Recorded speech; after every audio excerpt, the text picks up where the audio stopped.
Jake's sleeping. This one, 1, 2, 3. Whoa, not bad. Sack sword too. Probably improve that a little bit. You know what I'm saying? You can probably improve those a little bit. All right.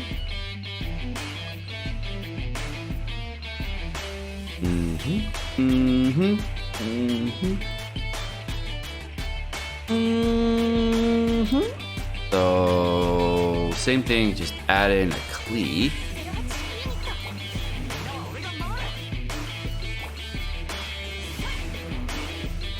That's not bad. I think we boost that even further. And that's the festering. Let's switch out these noblesse artifacts and stuff. Let's put it on lava walker. All right, now let's try it. Last attempt here. Wow, not bad.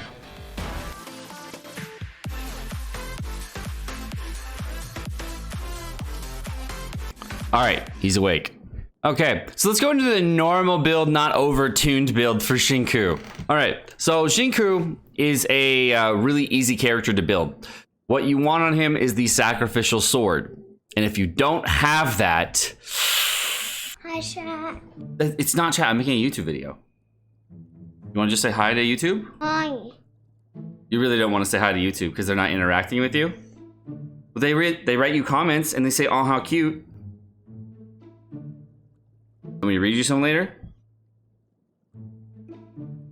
So the normal meta build for Xingqiu is a 2-piece Hydro, 2-piece Noblesse set, nothing's fancy. And the stat ratios I'm gonna be working with today on this video is gonna be 49% crit rate, 173 crit damage, 201 energy recharge. Now, if you haven't seen it yet, I put out an artifacts video a while ago talking about best artifacts you can do. I ended up getting a long time ago a really insane artifact for one artifact. It's my only 5 roll on my entire account where I have five rolls on one artifact. But the other artifacts I do have are all 3 roll or higher. Plume, flower, and then on sands we got this one over here with some ER rolls on the side. What I try to find is the pieces that have energy recharge rolls on the side with them and use like crit damage or crit chance with them, and then try to find the energy recharge and mix that in. My stat priority is crit chance, crit damage, energy recharge third, and then after that is attack percentage and EM. Very, very important to try to find as much energy recharge as you can. By the way, I ended up getting this piece yesterday too. For the double crown, right now he's at 357,406 with 29% damage reduction, still on the same cooldown. Crowned, it's at 115, of course, and then I probably won't level the autos like ever. But that's what we're working with.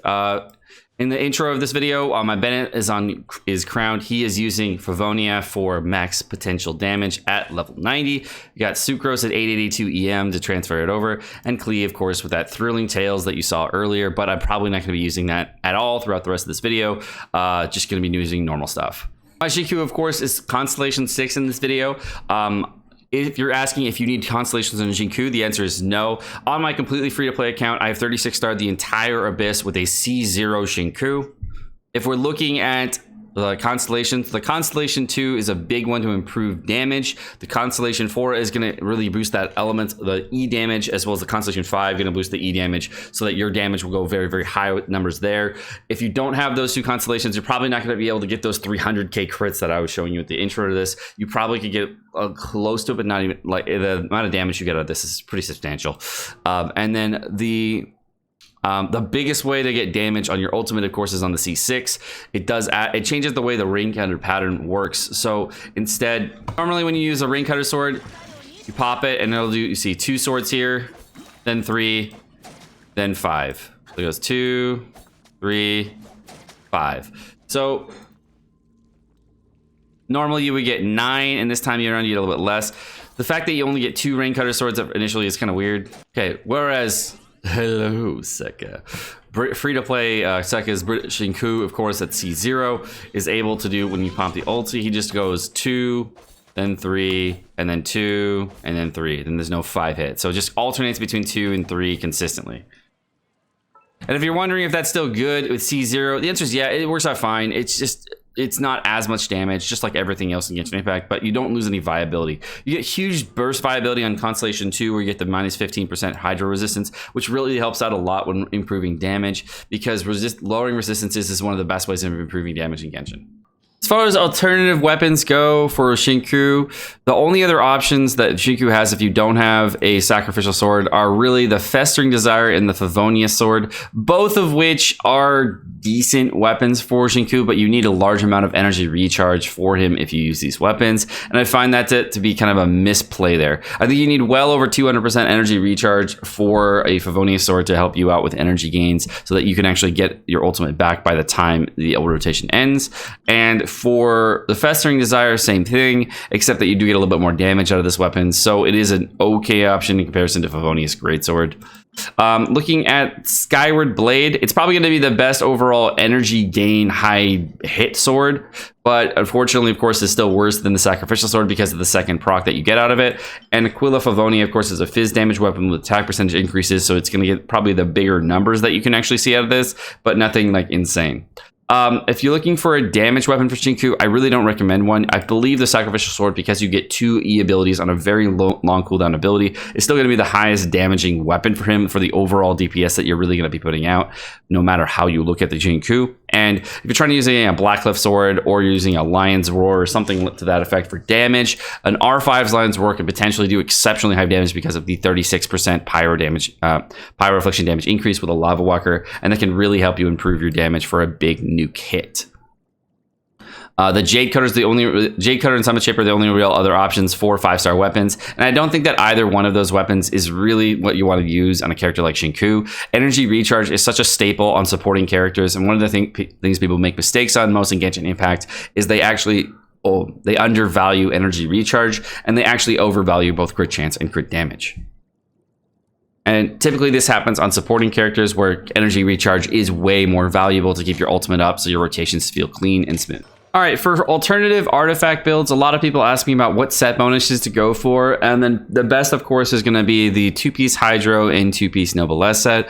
If you're comparing the set bonus to, say, the Lava Walker set bonus, my recommendation is to not use a Lava Walker set primarily with Xingqiu, unless you're using a character like Diluc, or you're using a character like Yanfei, or Hu Tao to maximize the damage on your Xingqiu. And even then, typically it's not even the best option a lot of the time, because what happens with a Hydro reaction is that you're able to get the pyro up some of the time on your initial hit, but most of the time you do what's called a reverse vaporize. A reverse vaporize is essentially when a character is infused with a hydro element, and then you use pyro on top of it in order to get the 50% reaction instead of the 100% damage reaction that you would get from going pyro into hydro. And that's because of the strength of the elements that are applied on enemies. Now, Xingqiu is a character that when you use him, he is going to apply a hydro particle if you are within melee range every so often. And because he does that, it's probably better for you as a player to use a different set, whether it be a Hydro set so that you can maximize the overall damage from the Hydro abilities, and a Noblesse set to maximize the ultimate damage. However, if you're looking for an all-rounder set, the only other 2-set bonus that does help out Xingqiu in a very positive way is going to be the Gladiators set. And this set on the 2-set piece bonus is going to give you the 18% attack that you do need. And I do end up using a Gladiator set mixed with a Hydro set on my Asia server account, because I haven't had any luck in the Noblesse domain, and it ends up working out just fine. The amount of damage that I get from the E ability being increased is pretty decent, and I think it's okay. The last option that you can use is a Wanderer's Troop set. So if you want to use a Wanderer's Troop set to fill in, that's an okay idea. However, as I just mentioned, the idea of using a Vaporize is probably not going to happen that effectively with Xingqiu, because typically when you're using him on a melee character, and we're using him on a melee character with your normal attacks, you're going to get into melee range and apply that Hydro effect, which means you're not reacting with Xingqiu and you're reacting with another character. And that's why the Wanderer's Troop set may not be the best best choice for you. And that's why the Noblesse set is typically the best offset for Xingqiu. It's going to provide the most amount of value that you're going to have overall for your ultimate ability. But the best all-rounder set, of course, is going to be two-piece Hydro and two-piece Gladiator. I personally prefer the Noblesse because boosting the ultimate damage, I think, is way more valuable in a situation like Xingqiu with lower damage hits on the ultimate, and it does feel very powerful when you boost his ultimate. Last but not least, let's go over the crowning. Do I think this is worth the crown? Well, absolutely. The thing with Xingqiu is I talked about this yesterday, and I think this is a very, very valuable crown. And when I crowned the ultimate ability, I definitely felt a sizable increase. And when I did the E ability, I didn't really feel a sizable increase as far as like the overall playstyle and damage of the character. I just felt like it was a huge damage bump flat on the E ability. It definitely felt powerful. Boosting the damage from yesterday was starting at like 290 something, going up to 357 on the first hit is pretty substantial. The second hit, I can't really see the damage on because I'm not testing it against a Pyro character that's infused with Pyro significantly. So getting a second Vaporize on my Xingqiu is kind of a near impossibility. So that's probably not going to happen for him too often. But it is possible if you use his E ability on a Pyro slime to get that double Vaporize off. It typically doesn't happen, but sometimes if you're not infusing the element yourself and it's already like self-infused, then it is possible. So the idea going forward is maybe in the future when we get more Pyro infused elements, like a Pyro shielded element, the character that's going to have something up all the time with Pyro, like let's just say not like an Abyssal Mage or the Fatui agents, more something like the Lava Turtles that we see out, something like that could be like permanently infused until it breaks the shield. Something like that may help with Xingqiu in the future, and I think that those like molten type shields, maybe potentially in like Chasm or whatever it may be in the future, will be a super awesome character just to have for this reason. And the other thing with Xingqiu is that he's an extremely valuable character to build in general for most players in the game, if not every player in the game, and the reason being is because of the current character roster. Right now in Genshin Impact, the least used element is Hydro. There are actually only 4 Hydro characters in all of Genshin Impact. There's Child, Barbara, Xingqiu, and Mona. And because 2 of those characters are 5 stars and 1 of those is a healer, the only real 4-star Hydro DPS that you have in the game, if you don't have a 5-star Hydro character, is Xingqiu. So he's definitely, for a free-to-play or pay-to-play player, one of the best characters, if not the best character in the entire game to crown and do it multiple times because he's the most valuable character going forward for your account as a Hydro elemental character. Alright guys, well, my name is Sekapoko. Thank you so much for watching. I hope you guys enjoyed the video. If you guys did enjoy the video, of course, like, subscribe, all the fun stuff, and you guys have a wonderful rest of your day.